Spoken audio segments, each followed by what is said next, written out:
Assalamualaikum warahmatullahi wabarakatuh.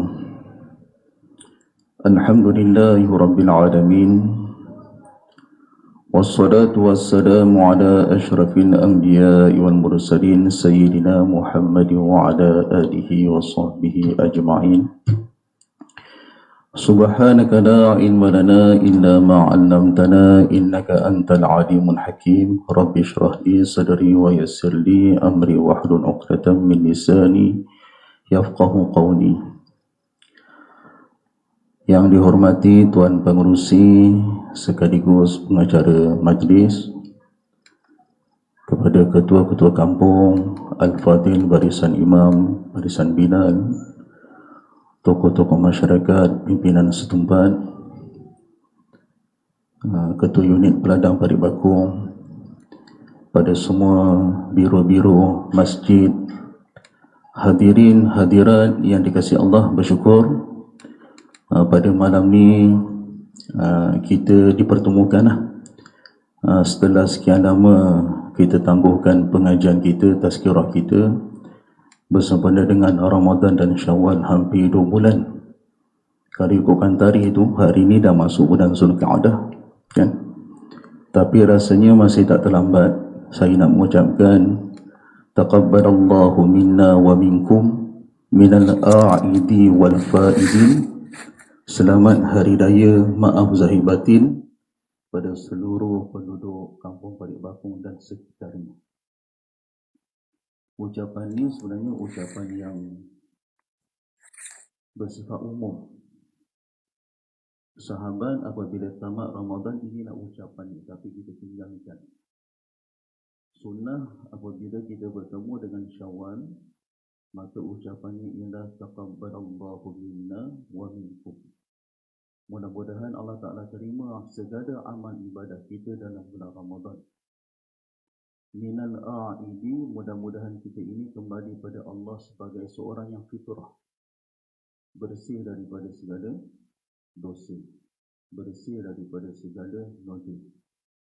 Wal faizin, dan kita kembali kepada Allah Ta'ala mudah-mudahan sebagai orang yang berjaya, selamat daripada neraka, masuk dalam syurga Allah Ta'ala. Kita masih lagi merasai suasana Ramadan, kan? Masih kita terbayang-bayang perlombaan umat Islam mengejar Al-Qadar, di samping mengejar juada buka puasa ini. Kita masih terbayang-bayang lagi. Ramadan dia akan berlalu, Syawal dia akan berlalu, Ramadan akan datang, belum tentu kita jumpa. Maka jangan biarkan kehangatan Ramadan dan Syawal itu berlalu hilang begitu saja. Teruskan dalam baki umur kita yang masih ada. Yang tersurat dalam Ramadan semua kita faham. 10 malam yang akhir hidup dengan apa? Qiyamul Lail. Sebab apa? Kejar Al-Qadar. Ada setengah orang tak hidup. Tapi perasan tak? Dalam Al-Qadar itu ada pengajaran yang besar yang tersirat, iaitu malam Al-Qadar ialah malam penentuan segala takdir makhluk ini. Maqadiril makhluk semua ditentukan pada malam itu. Takdir yang asal telah ditulis di Lauh Mahfuz. Tapi malam tu Allah Ta'ala bagi tahu, umumkan pada para malaikat, takdir untuk setahun daripada Ramadan itu dan Ramadan akan datang, dia akan berlaku tahun itu. Boleh jadi dia kaya sekelip mata, boleh jadi. Malaikat kata, dia miskin, tapi dia kaya sekelip mata. Malaikat baru tahu takdir untuk setahun malam tu. Tahun depan dia update yang lain pula. Dan boleh jadi ajalnya akan sampai pada tahun tu. Mereka pun tengok, inilah rupanya mayat-mayat yang berjalan pada tahun itu.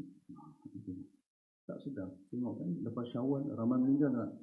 Macam-macam penyakit kan, lupa makan ubat Ramadan kan, maka ramai yang meninggal dunia. Sebab apa? Malam itu ditakdirkan dalam tahun ni, kita ni boleh jadi tak jumpa Ramadan tahun depan. Sebab apa? Takdirnya telah Allah Ta'ala tetapkan pada malam itu. Inilah kita semua. Itulah, jangan kita biarkan Ramadan dia berlalu begitu saja. biarlah kehangatan Ramadan kita bawa bagi 11 bulan. Kalau kita boleh tarawih 23 rakaat, sini berapa? Tak apa, saya tahu dah. 8 pun tak apa, 8 pun banyak. Apa sangatlah nak banding 8, 23 tadi tu dengan 2 qabliyah ba'diyah semayang fardu. Betul? Tak boleh. Kita boleh 8 rakaat dengan selawat, kita boleh steady pula lepak pukul 11 baru balik rumah. Kita puasa kat kedai kopi, tak ada kan? Tak ada, kita puasa malam. Tak pergi kedai kopi dengan ibadat saja. Jadi biarkanlah perkara itu pun berlaku di luar Ramadan. Kalau 8 rakaat kita boleh jalan sekaligus, 2 rakaat sebelum ba'diyah apa sangat. Kalau kita boleh bertadarus dalam Ramadan, khatam 1 kali paling kurang. Betul? Lelaki lah, biasa 1 tu kurang, paling kurang. Perempuan kadang-kadang dahsyat kan. Perempuan saya tengok dekat masjid surau kat tempat saya, 10 Ramadan tu majlis khatam Quran lah. Setengahnya 15 Ramadan, 20 Ramadan, kita lelaki kita terpaksa mengaku. Kita tak tadarus sangat, kita tidur terus.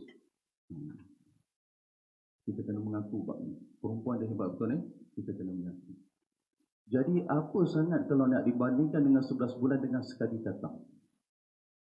Jadi jangan biarkan Quran tadi tu kita tutup, nanti buka balik Ramadan, terpaksa tiup habuk pula, berdebu Quran tu. Jangan macam tu. Jadi teruskan kehangatan Ramadan, kita khatamkan sekurang-kurangnya sekali 11 bulan. Kalau sebulan Ramadan, sehari kita baca berapa?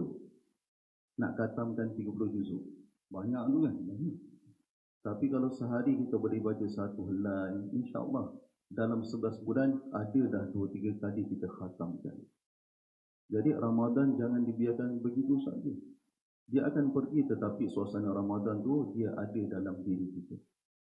Kalau kita boleh bangun pukul 4:30 pagi, betul? Untuk apa? Makan sahur. Kadang-kadang ada yang bangun pukul 3. Sebab apa? Terbangun. Bukan sengaja bangun. Nak tidur balik, takut tak bangun terus. Jadi kata alang-alang makan sahur lah. Apa salahnya kita isi waktu sahur tadi tu dengan sembahyang tahajud paling kurang 2 rakaat. Paling kurang dengan sembahyang witir 3 rakaat. Jadi jangan biarkan Ramadan berlalu sebegitu sahaja. Sebab itulah sahabat, ucapan mereka sesama mereka, mudah-mudahan Allah Ta'ala terima amal kita.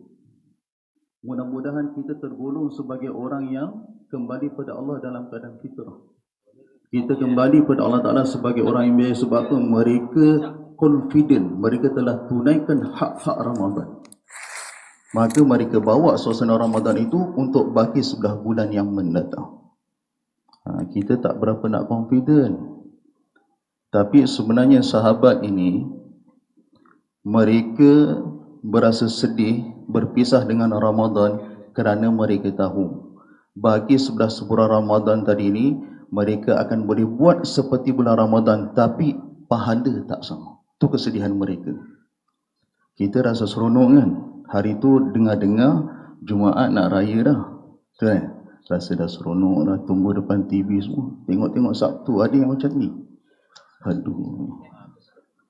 Ada yang tepuk meja macam-macam kan. Ada yang muka tu dah berseri terus, hilang serinya. Sebab apa? Tahu raya hari Sabtu. Tapi sebenarnya, apa segala yang berlaku, Allah Ta'ala takdirkan kita umat akhir zaman, Ramadan tidak berlaku sepanjang tahun, dia rahmat bagi kita. Betul, perasan tak? Dia rahmat bagi kita. Sebab apa? Kita tidak meletakkan kemudian Ramadan itu pada tempat yang sepatutnya. Kita jangan sembang pahala saja. Sebenarnya, kalau maksiat pun sama juga dengan pahala tadi itu. Kalau pahala diganda-gandakan, maksiat pun diganda-gandakan. Betul? Dia macam tu. Kita tak akan mampu untuk menghadapi 11 bulan Ramadan, 12 bulan Ramadan sekaliannya dalam keadaan kita tahan diri kita daripada buat maksiat. Tak boleh. Duk sembang pahala, tapi kalau Ramadan dah 2 bulan kan, buat maksiat pun dah jadi lali lah. Mekah, Madinah tempat paling mulia. Tapi Sayyidina Umar berpesan pada orang yang duduk di luar Mekah apabila habis musim haji balik. Sebab apa? Takut kamu duduk-duduk lama kat sini, ta'zim kepada tempat suci ni hilang, menyebabkan kamu buat maksiat, benda lalai jadi perkara biasa. Samalah kita dengan Ramadan. Jadi Ramadan hanya sebulan, tidaklah penuh sampai sepanjang tahun. Dia rahmat bagi kita. Sebab apa? Kekuatan iman kita ni, kita tidak meletakkan Ramadan itu pada tempat yang sepatutnya. Rahmat bagi kita. Cuma kita kena adalah dah lama belajar, umur pun dah meningkat, macam-macam kita tengok pengalaman hidup orang macam ni, kita tahulah dunia ni sementara. Jadi Ramadan biarkan dia berlalu, tetapi suasana Ramadan tu kita pindahkan di bulan-bulan yang lain. Antara ucapan kita orang Melayu kan, ada setengah orang kata bid'ah, betul tak? Dia kata ucapan ni ucapan umat Melayu, bukan umat Islam. Apa dia? Maaf zahir batin. Betul? Pernah dengar tak ceramah-ceramah macam ni? Memang Nabi tak ajar, tapi ucapan tu bagus. Sebab nak kembali ke dalam keadaan fitrah setelah habis Ramadan, macam baby baru lahir kan, tak ada dosa. Ingat, bukan dosa sesama, dosa kita dengan Allah Ta'ala saja.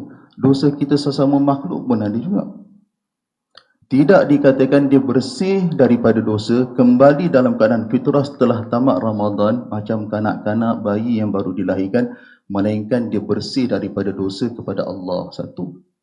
Yang kedua, bersih daripada segala dosa sesama manusia. Malah dalam agama kita kan, dosa sesama kita ni lebih payah untuk dimaafkan berbanding dengan dosa kita kepada Allah. Allah Ta'ala ni maha kaya. Kita minta maaf, minta ampun, taubat nasuh, settle. Tapi dosa sesama kita, jadi bila kita nak minta maaf, ni hari raya lah. Sebab tu saya selalu pesan dengan anak murid lah kan, dekat Hafiz, dekat pondok ke dulu, kalau hari raya jangan tak balik rumah. Ada ni sekarang trend lah, orang tempat saya kat sini tak tahu. Kalau hari raya dia pergi bercuti dekat Tanjung Balai, pergi dekat Batam sewa hotel kan, bukan buat tak elok, dia bawa family dia. Bawa family dia raya dekat sana, dia jadi trend sekarang ni. Sebab pintu sepadan dah buka, seronok pula dekat situ. Jadi mak ayah duduk kat rumah. Bila masa dia nak minta maaf, bulan lain nak minta maaf dia tak sama, dia jadi malu. Betul tak? Malu. Tapi kalau Syawal ni kita tak malu, nak cium pipi, nak peluk-peluk, masa tu dah nak berdrama, semua jadi. Betul? Sebab apa? Kita perlu meminta maaf sesama kita, terutama mak ayah kita ataupun kaum kerabat kita. Kalau benda ni tak lepas, dia termasuk dalam hadis. Nabi pernah sebut kan, adakah engkau tahu siapakah orang muflis? Pernah dengar hadis ni? Hadis ni dipanggil hadis muflis. Nabi tanya dengan sahabat, adakah engkau tahu siapakah mereka yang dipanggil sebagai orang yang bankruptcy, orang yang muflis? Apa jawab sahabat? Dia kata, mengikut perkiraan kami, orang yang muflis ni ada orang yang tiada dinar, yang tiada harta benda. Itulah orang yang muflis. Tapi Nabi kata bukan. Orang yang muflis ni apabila dikembali kepada Allah, dia bawa amal ibadah yang banyak. Ibadah puasa dia banyak, sembahyang dia banyak, apa lagi? Haji dia lagi, tak campur umrah, banyak lagi amalan yang lain. Tetapi dalam masa yang sama, masa kat dunia dulu Allah Ta'ala tontonkan pada dia, dulu engkau suka menyakiti jiran kamu. Kamu menjatuhkan orang lain, kamu aibkan orang lain, kamu troll sana, troll sini kan, zaman sekarang lah.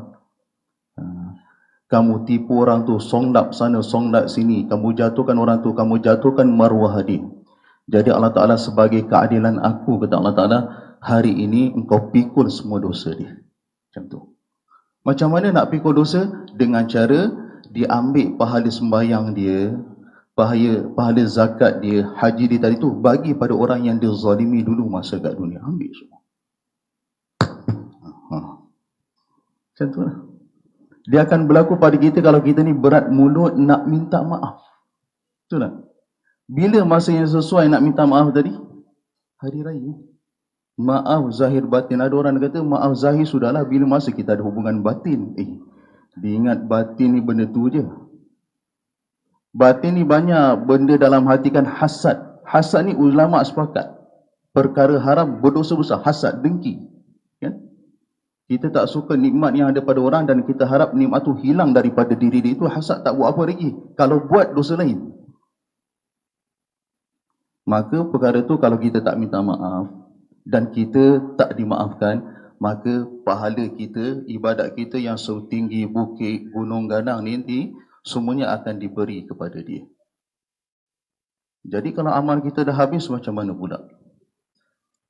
Amal dah habis. Sebab apa? Nak kabur dosa bukan seorang. Jangan kata, tak ni. Seramai mana yang kita kenal dan seramai mana yang kita buat zalim kepada dia. Maka amalan kita ni akan diambil oleh mereka yang berhak, keadaan Allah Ta'ala akan diberi 100% masa tu. Kita tak boleh buat apa. Hari tu nak berhujah tak boleh dah.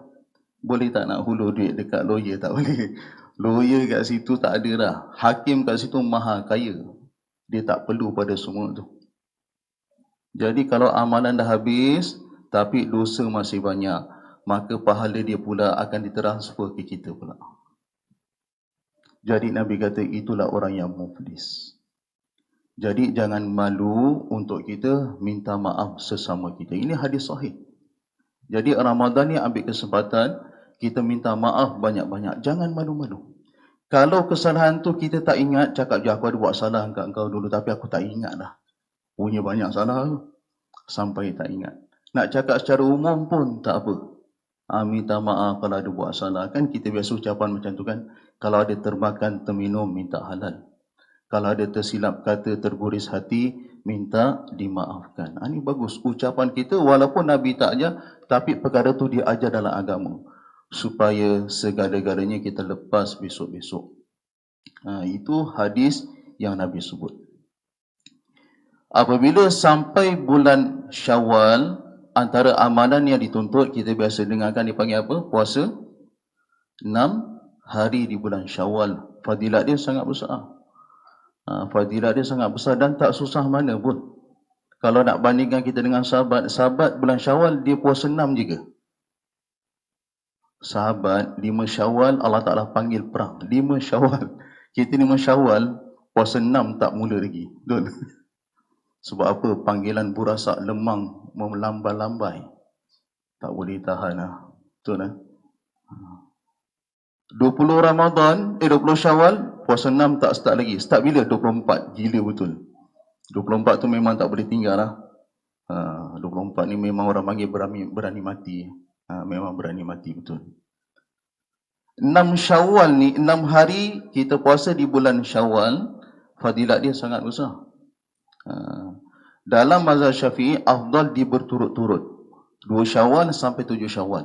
Kemudian puasa terus. Nabi sebut dalam hadis, man shoma Ramadan summa atbahu sittan min Syawal kana kasiyamid dahri. Siapa yang puasa 6 hari saja dalam bulan Syawal. Dia puasa 6 hari, setelah dia puasa sebulan dalam Ramadan, pahala ganjaran dia seperti puasa setahun penuh. Berapa? 360 hari. Ada orang dia kira-kira, aku tak cukup 3 hari, dapat setengah tahun pun jadilah. Mana boleh macam tu? Kan dia kira 3 hari, 6 hari setahun. Jadi dia puasa 3 hari, dapat 6 bulan pun jadilah. Bukan macam tu. Puasa setahun penuh ni formula dia Allah Ta'ala sebut dalam Quran. Ada Quran, Allah Ta'ala sebut dalam surah Al-A'raf, man ja'a bil hasanati falahu asyru amthaliha. Ini matematik dia, dia punya sifir dia. Allah Ta'ala sebut barang siapa yang buat satu kebajikan, maksudnya dia buat satu puasa, Allah Ta'ala akan ganjari paling kurang untuk dia ialah 10 kali ganda. Maksudnya satu kebajikan 10. Satu puasa sama dengan 10. 30 hari puasa sama dengan kali 10 300. Dia macam tu. Lepas tu tambah lagi 6 hari dalam bulan Syawal, jadi 60. Jumlah besar dia 360. Itu dia punya formula dia. Tapi ada sebagian ulama lah, dia kata hadis ni bermaksud min Syawal, bermula daripada Syawal. Maksudnya bukan dia kena 6 hari dalam bulan Syawal, tapi dia mulakan puasa sehari ke 2 hari dalam Syawal, kemudian dia sambung dalam bulan yang lain, pun masih lagi termasuk dalam fadilat tersebut. Tapi ini pendapat yang terpencil lah. Bagi siapa yang emergency, yang koma kan, koma makan burasak banyak sangat, darah naik, tengok-tengok sedar daripada koma 27 Syawal. Macam tu kan. Bolehlah puasa 3 hari, kemudian sambung 3 hari dalam bulan Zulqa'dah. Sebagian ulama kata masih lagi dapat. Kenapa? Hadis itu sebagian ulama mentafsirkan min Syawal. Puasa bermula Syawal. Kemudian sudahkan bulan bila pun tak apalah. Itu sebagian ulama mentafsirkan seperti itu. Tapi bagi kita yang tak koma, janganlah buat perangai macam orang koma. Puasa juga pastikan dalam bulan Syawal. Itu mazhab kita ditafsirkan 6 hari. Afdal berturut.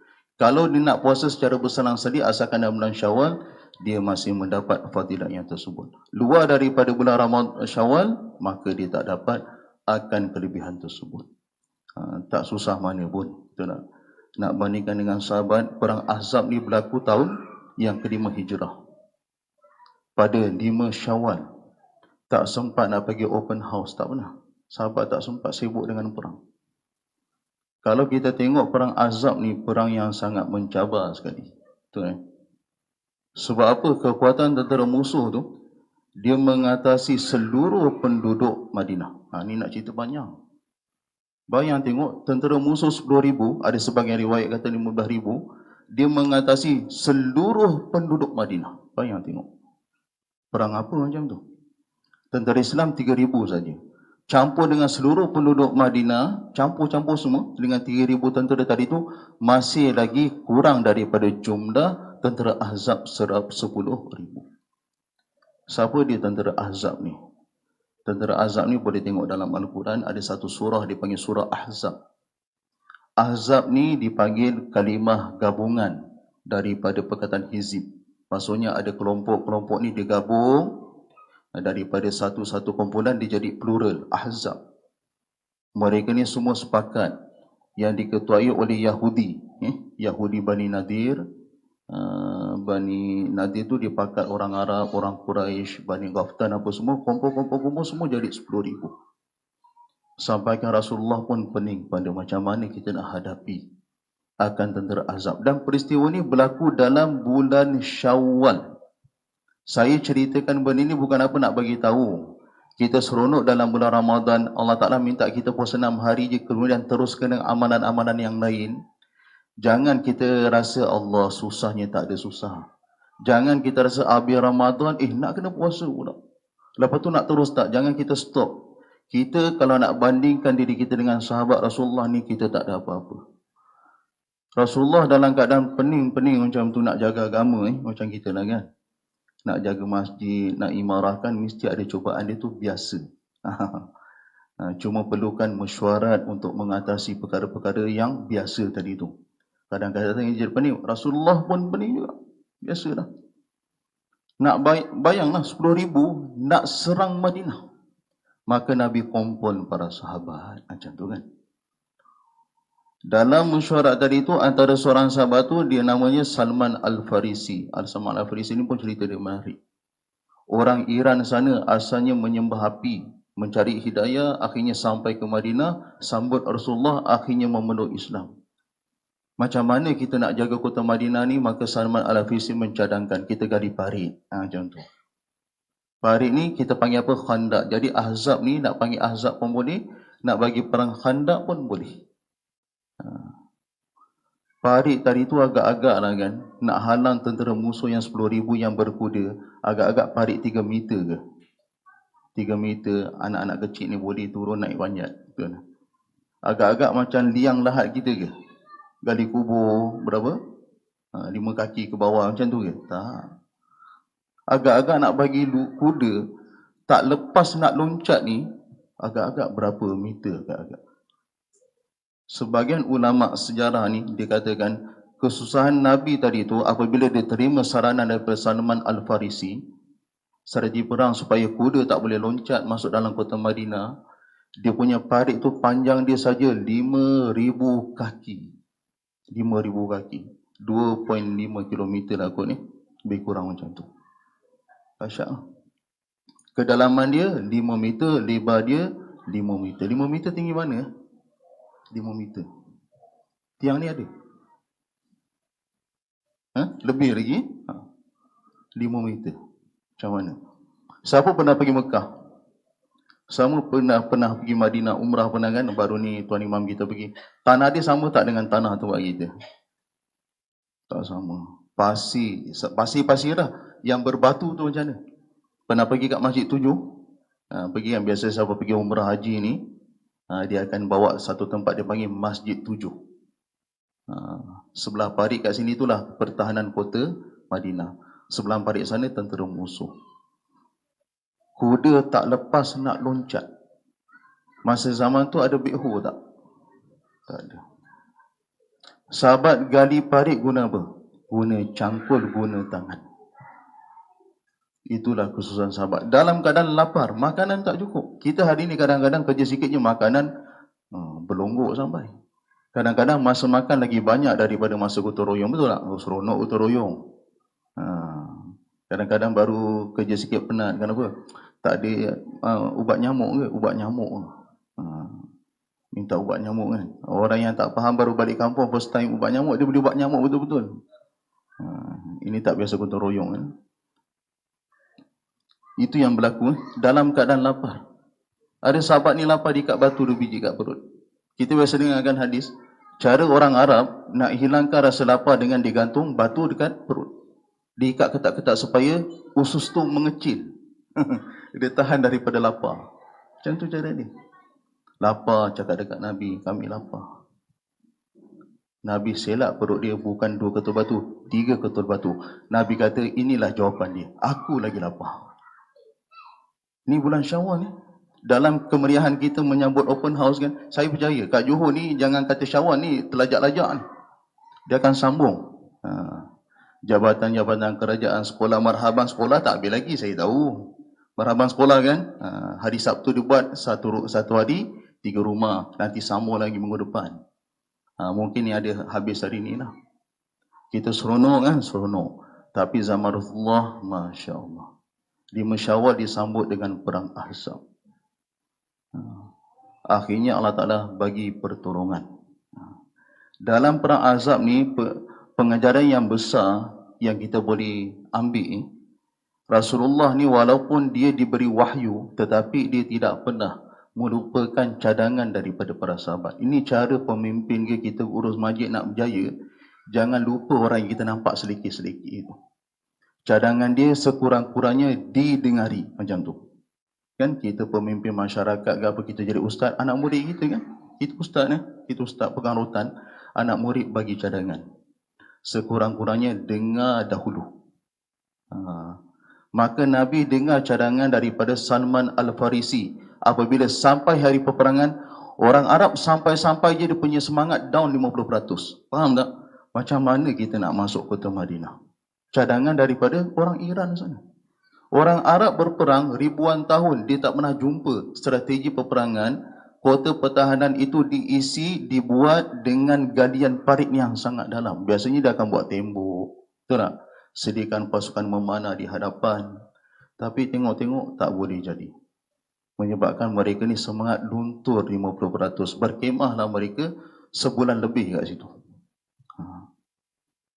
Itu kesan daripada apa? Nabi menunjukkan toleransi. Walaupun dia memiliki autoriti tertinggi kan, tetapi dia dengar cadangan-cadangan daripada orang lain, akhirnya dia mendapat pertolongan daripada Allah Subhanahu Wa Taala. Dia macam tu. Kita pun sama dah. Itu pengajaran yang terbesar dalam perang Ahzab tadi itu. Maksudnya, sesiapa pun dia berhak untuk bersuara tetapi ikut saluran dia lah. Dia macam tu. Dengan cara adab yang baik kita utarakan. Kita pula sebagai pemimpin orang atasan, dengar dengan cara yang baik. Kalau dua benda ni kita boleh jaga, orang yang bawah pun penuh adab, orang yang atas hormat pada yang bawah, percayalah, apapun organisasi, apapun persatuan, apapun kampung karya dia akan aman, makmur, sejahtera selama-lamanya insya-Allah. Dia macam tu. Itu pengajaran dalam perang Ahzab. Kemudian apa yang Allah Ta'ala tunjukkan dalam perang Ahzab ni, bantuan akan datang cuma cepat ataupun lambat. Dia macam tu. Kita pun samalah, cuma jangan pedulikan sangat. Kalau benda ni betul dengan Al-Quran, betul dengan hadis, maka pedulikan yang lain. Pedulikan yang lain dulu. Biar dulu. Akhirnya Allah Ta'ala akan tunjukkan kebenaran. Sama dalam perang Ahzab tadi ni. Apabila perang-perang buntu, sebulan lebih dikepung. Orang Islam dalam ketakutan, terutamanya anak-anak kan takut. Dalam perang Ahzab ni ancaman bukan daripada luar saja, daripada dalam pun ada. Yahudi, Bani Quraizah duduk kat dalam, Bani Qainuqah duduk kat dalam, Bani Quraizah perang daripada luar. Bani Nadir, dia punya kepala dia. Jadi ancaman-ancaman ni menyebabkan orang Islam ni merasai ketakutan. Dia macam tu. Takut sampai sebulan lebih, Allah Ta'ala utuskan satu angin yang sangat kuat. Akhirnya bertempiaralah kemah-kemah apa semuanya roboh. Sampaikan api tak menyala. Dapur-dapur tempat masakan, kayu api semuanya terpadam. Akhirnya mereka berundur sendiri. Sampaikan peristiwa Ahzab ini kita laungkan setiap kali kita takbir hari raya. Jangan kata Ahzab dengan bulan Syawal dengan takbir raya kita ni kita duduk seronok saja, tak. Allah Ta'ala nak cerita dia mempunyai kaitan yang sangat rapat. Apa yang kita ucap dalam takbir raya kita? La ilaha illallah wahdah, sadaqa wa'dah, wa nasara abdah, wa a'azza jundahu, wa hazamal ahzaba wahdah.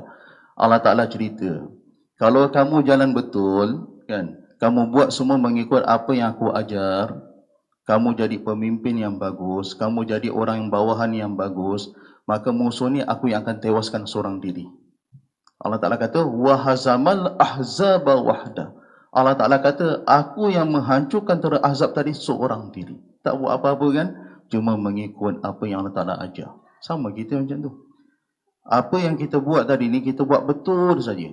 Fikir apa kehendak Allah, apa yang baik, apa cara kita nak tambah ilmu untuk penduduk kampung ni, semayang dia menjadi semakin baik, nak tambah majlis ilmu, kat mana nak cari dana, apa semua kita fikirkan. Selainnya Allah Ta'ala yang akan uruskan. فَإِذَا عَزَمْتَ فَتَوَكَّلْ عَلَى اللَّهِ. Apabila kamu telah berazam, bertekad, maka serahkan bulat-bulat pada Allah. Maka Allah Ta'ala yang akan uruskannya sendiri. Ini yang berlaku. Dalam perang Ahzab, Allah Ta'ala sebut dalam Quran, apabila tentera Ahzab datang 10,000 ni, orang beriman tengok. وَلَمَّا رَأَى الْمُؤْمِنُونَ الْأَحْزَابَ قَالُوا هَذَا مَا وَعَدَنَا اللَّهُ وَرَسُولُهُ. Tentera Ahzab datang, orang beriman tengok, adakah mereka ni rasa kecut? Mereka tak rasa kecut. Sebab apa? Mereka tahu kat dunia ni memang tempat ujian. Kita pun samalah. Kat dunia ni semuanya tempat ujian.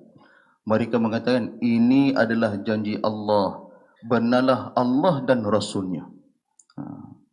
Dalam hujung ayat tu Allah Ta'ala sebut apa tahu? وَمَا زَادَهُمْ إِلَّا إِيمَانًا وَتَسْلِيمًا. Orang yang ikut apa yang Allah Ta'ala ajar ni, ujian-ujian tadi tu tidak menambahkan bagi mereka, melainkan iman mereka semakin bertambah. وَتَسْلِيمًا, dan dia benar, dia serahkan sepenuhnya segala usaha dia yang dia buat sebagai hamba, dia sedar semuanya diserahkan kepada Allah. Tidaklah ujian-ujian tadi tu melemahkan dia. Tidaklah halangan-halangan itu menyebabkan dia mengundur ke belakang. Tetapi halangan tersebut dijadikan sebagai batu loncatan untuk dia majukan diri dia, dia majukan masyarakat dia. Dia majukan orang di bawah dia, dia bagi sokongan orang di atas dia. Ini pengajaran dalam perang Ahzab. Jadi jam dah berbunyi dah tu. Menandakan telah habis waktu. Cuma saya nak cerita di sini, Ramadan, Syawal dia akan berlalu, tetapi pengajaran yang ada dalam bulan Syawal, dalam bulan Ramadan, kita jangan tinggalkan 100%. Kita tak akan mampu nak tiru Ramadan 100%, tak akan mampu. Kita tak akan mampu untuk bermaaf-maafan seperti dalam bulan Syawal, tetapi jangan kita tinggalkan seluruhnya. Pastikan benda tu ada. Sekurang-kurangnya dia bertahan sampai bulan Zulhijjah nanti. Betul tak? Zulhijjah nanti kita pada Injil lain pula. Zulhijjah kita akan jumpa dengan ibadat yang utama apa dia? Sembahyang raya. Kalau orang yang pergi haji dipanggil ibadah haji. Kemudian ada satu lagi dipanggil ibadah kurban. Ini tiga-tiga perkara ni dipanggil amalan peninggalan nenek moyang kita Nabi Ibrahim AS. Semua amal lain telah termansuh. Tetapi masih yang berbaki tiga perkara tadi itu. Jadi sementara nak jumpa dengan bulan Zulhijjah, kuatkan semangat kita. Tanamkan keazaman dalam diri kita. Ya Allah, doa banyak-banyak. Berikan kekuatan padaku untuk terus beramal, istiqamah di atas jalanmu, sehingga ditakdirkan sekiranya aku panjang umur, maka aku akan bertemu dengan Ramadan yang akan datang. Jadi sekian saja yang saya boleh sampaikan kuliah pada tazkirah pada malam ni. Jadi selepas isyak ni kita maklumlah kita ada jamuan kan. Jadi jamuan tadi itu baguslah. Cuma satulah yang saya nak bagi tahu, benda ni penting supaya kenyang pun dapat, pahala pun dapat. Macam ni. Apabila kita bagi jamuan, tak kira lah potluck ke, kita bagi duit RM5 diorang opah ketering ke, orang makan tadi tu, kita niatkan sekiranya ada pahala tadi tu, supaya pahala tadi tu disampaikan kepada ahli keluarga kita yang meninggal dunia. Ada macam tu. Ini perkara yang besar ni. Bagi orang makan, pahala dia besar. Kita niatkan pahala makan tadi tu kepada arwah bapa kita yang meninggal dunia contoh. Maka pahala tu akan sampai. Sebab tu tempat kita ni, kita dah faham bila ada tahlil ada makan. Sebenarnya dia dua benda yang lain. Tapi kita packagekan, dia benda yang lain. Maksudnya kalau kita nak bagi makan, makan saja pun boleh. Sebab apa? Pahala tu kita niatkan atas nama arwah. Boleh. Kalau nak tahlil, sudah tentulah nama arwah. Tapi di situ ada dua perkara yang berbeza. Pada tahlil pun kalau kita niatkan sampai. Kalau pahala makan tadi pun kita niatkan akan sampai. Kita pergi kat kedai, kita tengok orang tu datang makan, kita bayar 1 meja ke 10 meja. Kita bayar niatkan pahala makan tadi, pahala memberi makan kepada nama-nama arwah. Sekian saja apa yang baik daripada Allah Ta'ala. Tersilap terkurang daripada kelemahan saya sendiri. Kita tangguh dah dengan tasbih kafarah dan suratul Nas. Asyhadu an la ilaha illallah. Bismillahirrahmanirrahim. Alhamdulillahirabbil alamin wassalatu wassalamu ala asyrafil anbiya'i wal mursalin sayyidina Muhammadin wa ala alihi wa sahbihi ajma'in. Rabbana iftah bainana wa baina qaumina bil haqqi wa anta khairul fatihin. Allahumma hdina wa hdi qaumana wa li ahlina wa li talamidana fa innahum la ya'lamun. Wa sallallahu ala sayyidina Muhammad wa ala alihi wa sahbihi wasallam walhamdulillahi rabbil alamin. Assalamualaikum warahmatullahi wabarakatuh.